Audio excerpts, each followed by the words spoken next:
নমস্কার বন্ধুরা, সকলে নিশ্চয়ই ভালো আছেন, সুস্থ আছেন। আজকে তৈরি করব মোরলা মাছের তেল ঝাল। একদম অন্যরকম একটা রেসিপি।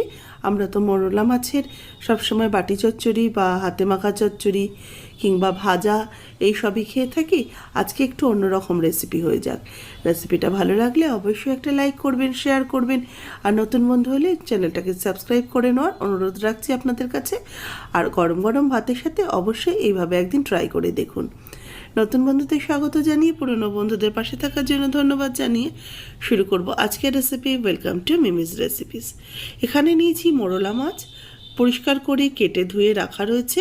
এবার এর মধ্যে লবণ হাফ চা চামচ আর হাফ চা চামচ হলুদ গুঁড়ো দিয়ে মাছটাকে মেখে নেব। আর মোরলা মাছগুলো কিন্তু বেশ বড় বড়, এক একটা অনেকটা বেশ বড় বড় সাইজের রয়েছে। সেই জন্য এগুলো দেখেই মনে হলো এই তেল ঝালের রেসিপিটা খেতে বেশি ভালো লাগবে।